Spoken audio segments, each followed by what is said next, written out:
Hello दोस्तों, welcome to open compass. तो आज से हम सॉल्व करेंगे आरआरबी एनटीपीसी 2025 के ग्रेजुएट लेवल के जीएस सेक्शन को, जिसका एग्ज़ाम मार्च के महीने में हुआ है। आज हम सॉल्व करेंगे 16 मार्च का शिफ्ट 1 का पेपर। तो स्टार्ट करते हैं।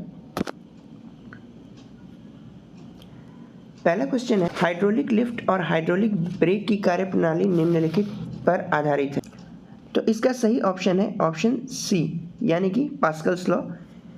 हाइड्रोलिक लिफ्ट और हाइड्रोलिक ब्रेक पास्कल के नियम पे काम करते हैं। पास्कल का नियम कहता है कि यदि किसी बंद द्रव पर दबाव लगाया जाए तो दबाव का प्रभाव द्रव के हर भाग और उसके दीवार पर समान रूप से पहुंचता है।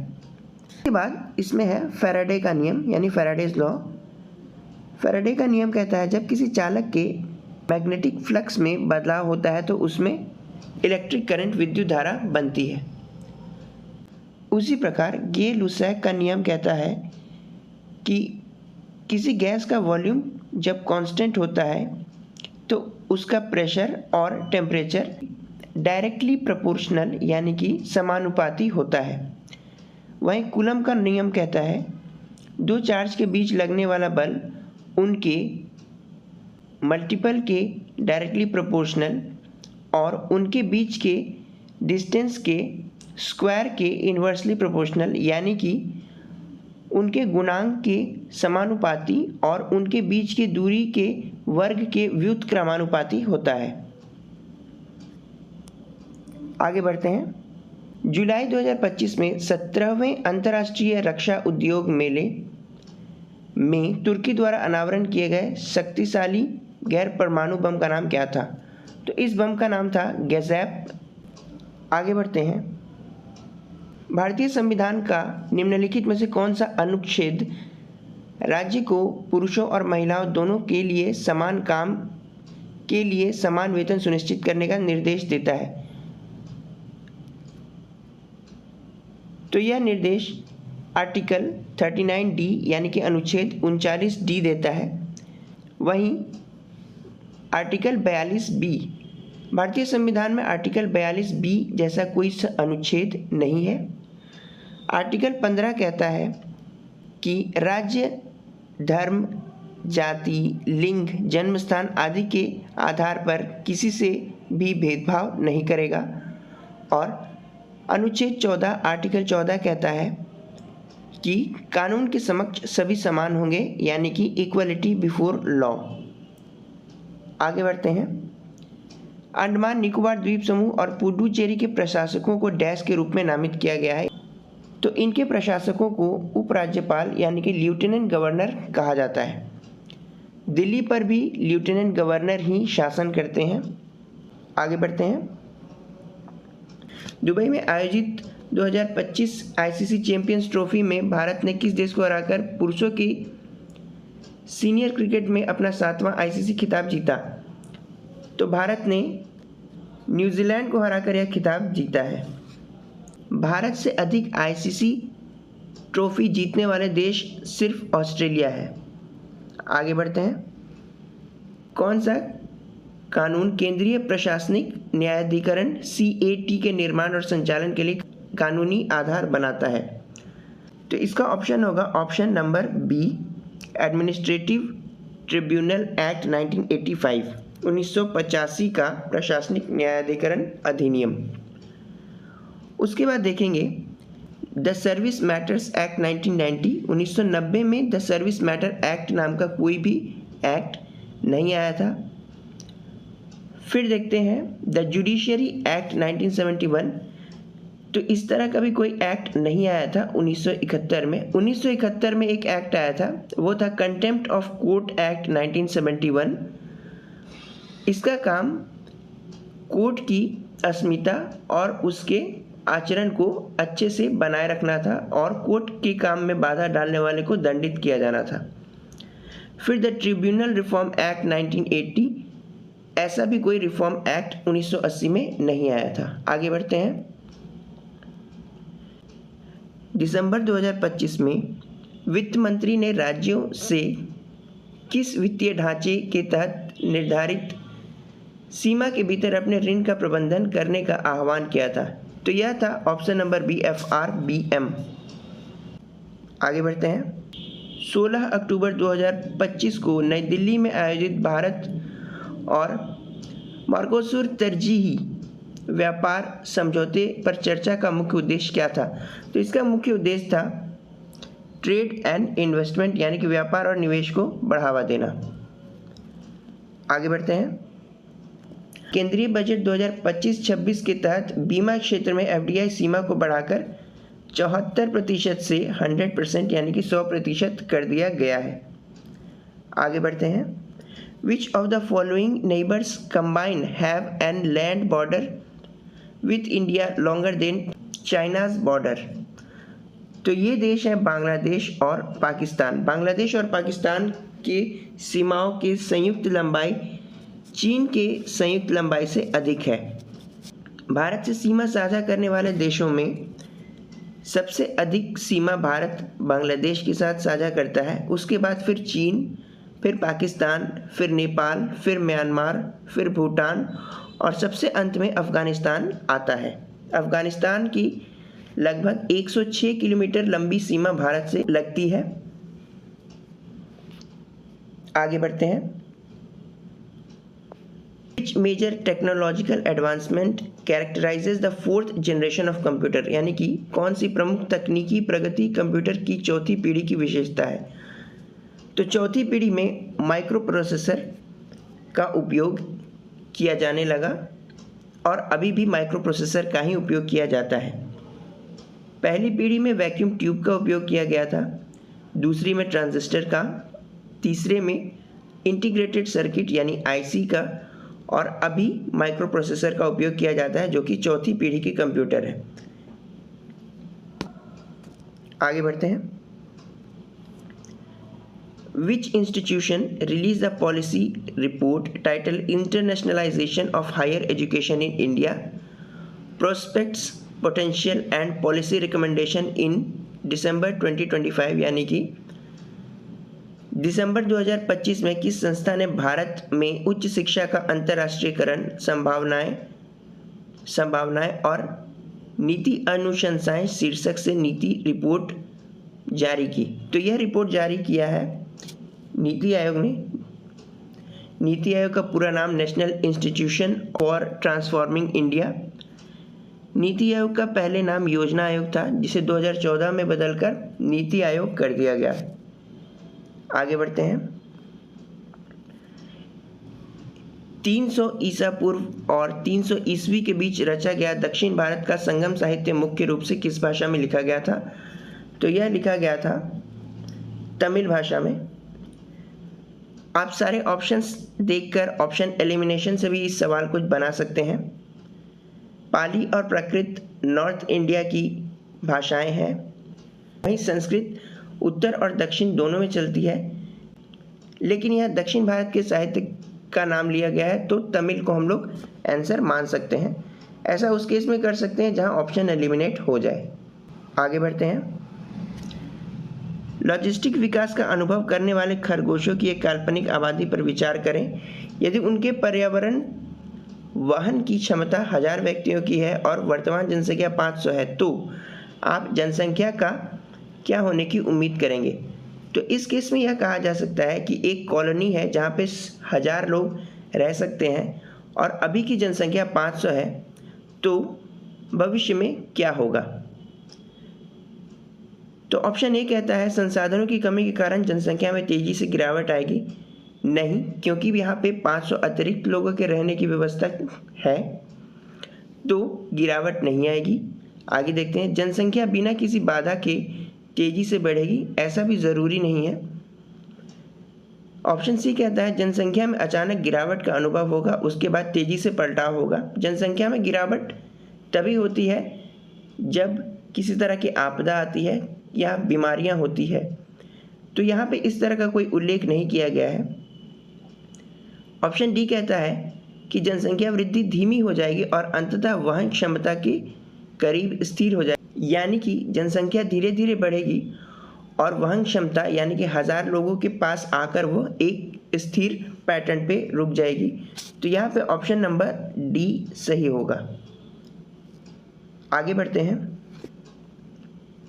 Question number 15, which postulates of Dalton's atomic theory was proven wrong by the discovery of सब एटॉमिक पार्टिकल। तो डाल्टन के परमाणु सिद्धांत तब गलत साबित हुए जब यह पता चला कि एटम के भी अलग अलग भाग होते हैं, जैसे न्यूट्रॉन, प्रोटॉन और इलेक्ट्रॉन, जबकि डाल्टन ने कहा था कि पदार्थ में अविभाज्य परमाणु होते हैं, यानी कि मैटर में इनडिविजिबल एटम होते हैं, उन्हें ब्रेक नहीं किया जा सकता। तो इस थ्योरी की वजह से डाल्टन की एटॉमिक थ्योरी गलत हो गई थी। आगे बढ़ते हैं। Which sector uses computer for online transaction, payroll processing, inventory control and data analysis. तो यह यूज़ किया जाता है बिजनेस एंड कॉमर्स के द्वारा, यानी कि ऑप्शन डी, वही इन सभी चीज़ों का यूज़ करके अपने बिजनेस को, अपने व्यापार को सुचारू ढंग से चलाते हैं। आगे बढ़ते हैं। Which sectors share in GDP increased significantly by 1990 reflecting a shift in the Indian economy. 1990 तक सकल घरेलू उत्पाद में किस क्षेत्र की हिस्सेदारी में उल्लेखनीय वृद्धि हुई जो भारतीय अर्थव्यवस्था में बदलाव को दर्शाता है। तो यह था इंडस्ट्री, यानी उद्योग। इस समय से पहले ज़्यादातर लोग कृषि पर निर्भर थे, लेकिन 1990 आते आते लोग उद्योगों की तरफ जाने लगे और 1990 के बाद एलपीजी रिफॉर्म, यानी कि लिबरलाइजेशन, प्राइवेटाइजेशन और ग्लोबलाइजेशन का रिफॉर्म हुआ, जिसकी वजह से उद्योगों में और ज़्यादा इजाफा हुआ। एलपीजी रिफॉर्म के समय भारत के वित्त मंत्री मनमोहन सिंह और प्रधानमंत्री नरसिम्हा राव जी थे। आगे बढ़ते हैं। 18वां क्वेश्चन कहता है कि consider the following statement about Thaawarchand Gehlot. He is the first person from Madhya Pradesh to serve as the governor of Karnataka. He is the 19th governor of Karnataka. तो यह दोनों ही ऑप्शन सही हैं, यानी कि थावरचंद गहलोत कर्नाटक के राज्यपाल के रूप में काम करने वाले मध्य प्रदेश के पहले व्यक्ति हैं और कर्नाटक के 19वें राज्यपाल भी हैं। आगे बढ़ते हैं। What is the primary function of water vascular system in echinoderms such as starfish. यानी कि स्टारफिश जैसे एचिनोडर्म्स में जल संवहन प्रणाली का प्राथमिक कार्य क्या है। तो जल संवहन प्रणाली का प्राथमिक कार्य लोकोमोशन एंड फीडिंग है, यानी कि उनके चलने और खाने के लिए वाटर वास्कुलर सिस्टम, यानी कि जल संवहन प्रणाली काम में आती है। आगे बढ़ते हैं। Which Harappan city around 2500 BCE is noted for its dockyard, indicating advanced architectural planning for trade? लगभग 2500 ईसा पूर्व का कौन सा हड़प्पा शहर अपनी गोदी यानी डॉकयार्ड के लिए प्रसिद्ध था, जो व्यापार के लिए उन्नत वास्तुशिल्प योजना का संकेत देता है। तो यह था लोथल। लोथल में ही डॉकयार्ड पाया गया है, जो कि सिंधु घाटी के समय का है। लोथल अभी के गुजरात में पड़ता है। फिर देखते हैं धौलावीरा। धौलावीरा भी गुजरात में ही है और धौलावीरा सिंधु काल में 3 पार्ट में बटा हुआ था, जिसमें पहला था सीटाडेल यानी कि किला, फिर मिडिल टाउन यानी कि मध्य नगर और लोअर टाउन यानी कि निम्न नगर में बटा हुआ था। धौलावीरा में बड़े बड़े वाटर रिजर्वायर्स यानी कि जल भंडार और साइन बोर्ड पाए गए हैं। धौलावीरा को 2001 में यूनेस्को के वर्ल्ड हेरिटेज साइट के रूप में भी नामित किया गया। फिर देखते हैं मोहनजोदाड़ो। मोहनजोदाड़ो आज के पाकिस्तान में स्थित है। इसकी खोज राखलदास बनर्जी ने की थी। मोहनजोदाड़ो एक प्लान्ड सिटी है जहाँ पे ड्रेनेज सिस्टम बहुत ही अच्छा था, सुचारू था। पक्के ईंटों से बने घर वहाँ पाए गए और ग्रिड पैटर्न में रोड बनाए गए थे। यहाँ पे ही ग्रेट बाथ यानी कि विशाल स्नानागार और ग्रेनरी यानी कि अन्नागार पाया गया है। फिर देखते हैं कालीबंगन। कालीबंगन आज के राजस्थान में है। कालीबंगन से फायर अल्टर यानी कि यज्ञ वेदी प्राप्त हुए हैं। यहाँ पे ही कृषि के साक्ष्य मिले हैं। आगे बढ़ते हैं। बैंकिंग कानून संशोधन अधिनियम 2025 के अनुसार किसी भी बैंक में पर्याप्त ब्याज की सीमा को 5 लाख से संशोधित करके कौन सी राशि कर दी गई है? तो यह राशि है 2 करोड़। पहले जो कि 5 लाख थी, अब उसे बढ़ाकर 2 करोड़ कर दिया गया है बैंकिंग कानून संशोधन अधिनियम 2025 के अनुसार। आगे बढ़ते हैं। माना जाता है कि प्राचीन इंडो ब्रह्मा नदी का सिंधु, गंगा और ब्रह्मपुत्र जल निकासी प्रणालियों में विभाजन का मुख्य रूप से किस भूवैज्ञानिक घटना के कारण हुआ था? तो यह हुआ था प्लास्टोसीन उथल पुथल यानी कि प्लास्टोसीन अपहीवल के कारण।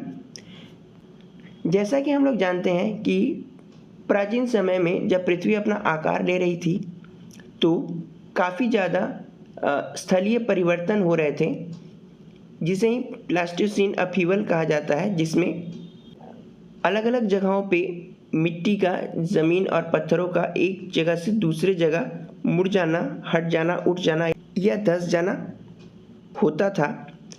और यही कारण माना गया कि जो पहले इंडो ब्रह्मा नदी थी वह सिंधु, गंगा और ब्रह्मपुत्र के जल निकासियों में विभाजित हो गई।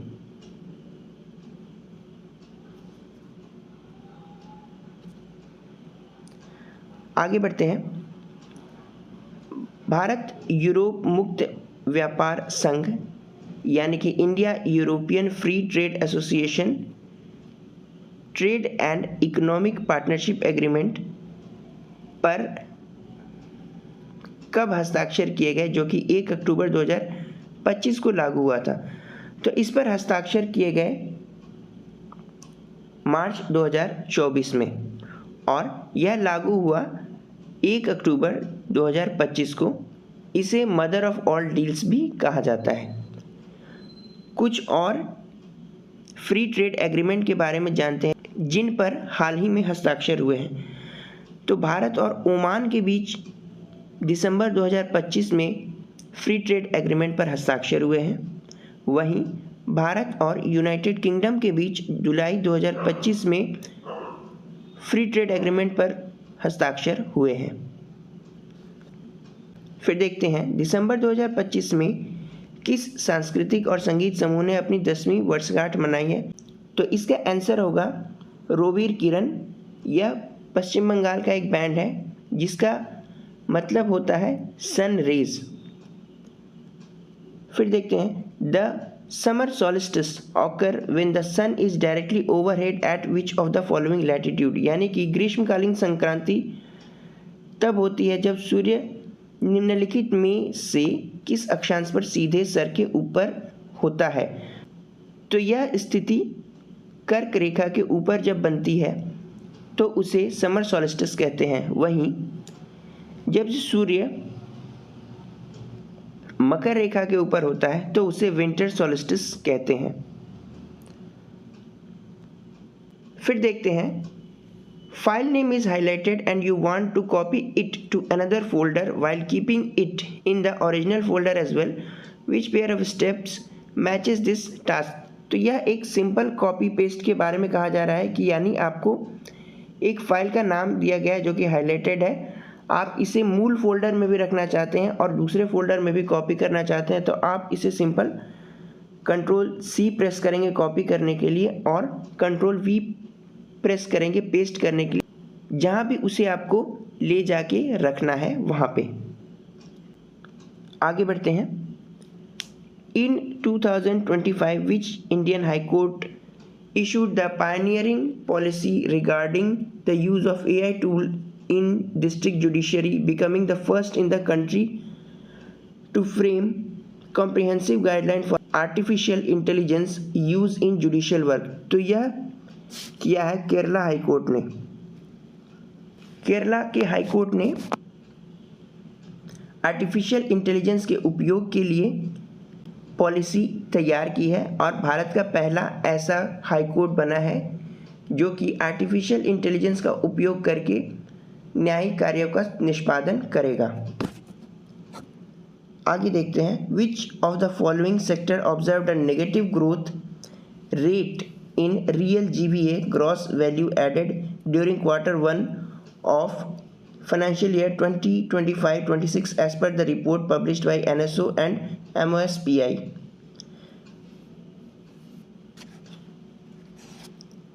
तो यह है माइनिंग एंड क्वारिंग यानी कि खनन और उत्खनन। तो खनन और उत्खनन के क्षेत्र में नकारात्मक वृद्धि देखी गई है जो कि NSO और MOSPI द्वारा प्रकाशित रिपोर्ट से पता चलता है।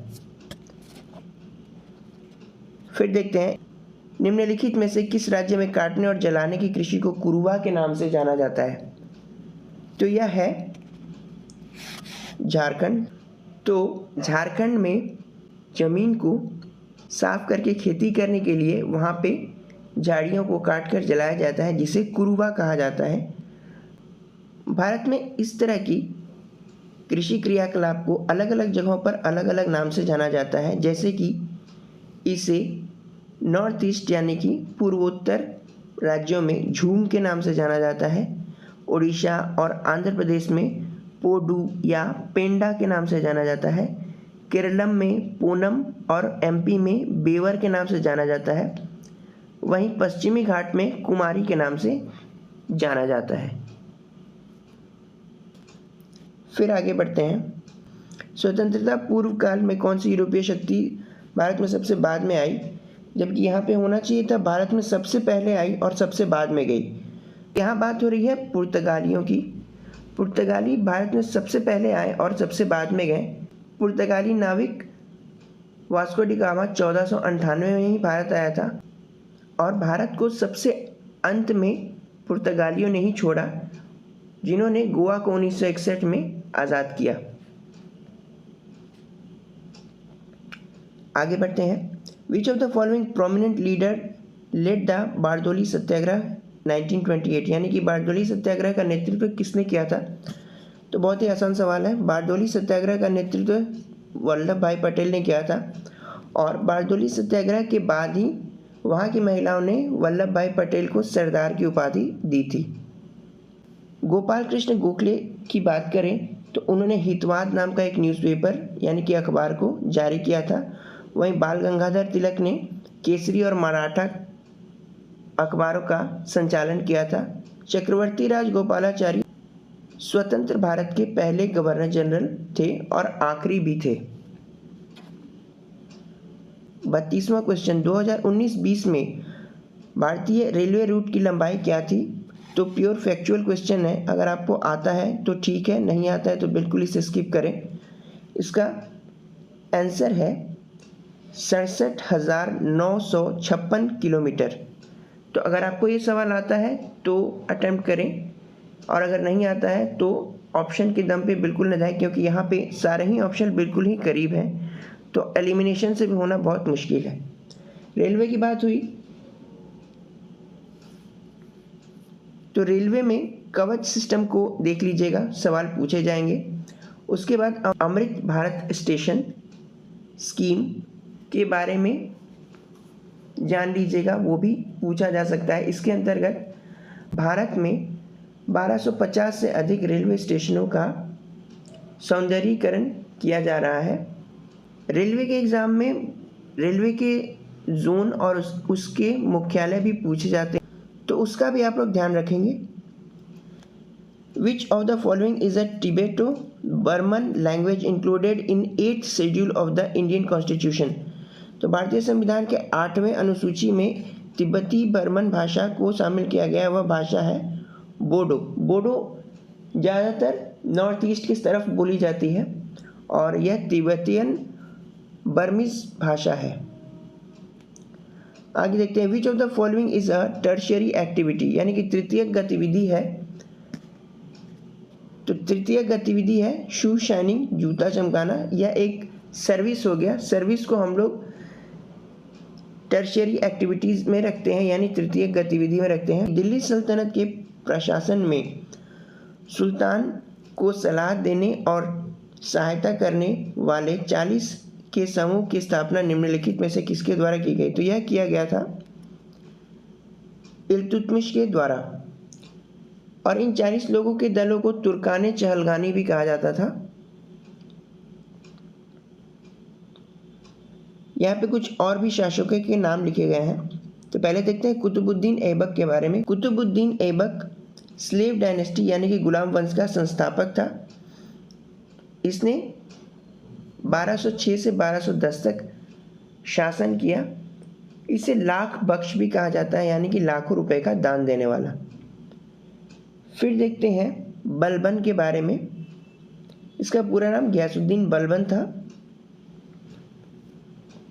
इसने जिल-ए-इलाही की उपाधि ली थी और सिजदा एवं पैबोस की प्रथा भी इसने ही शुरू की थी। सिजदा मतलब सर झुका के अभिवादन करना और पैबोस मतलब पैर छूना।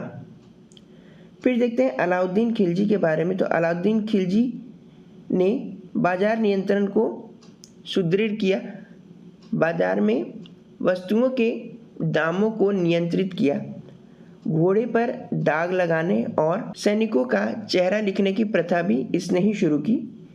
दिल्ली का सिरी का किला भी अलाउद्दीन खिलजी के द्वारा बनाया गया है।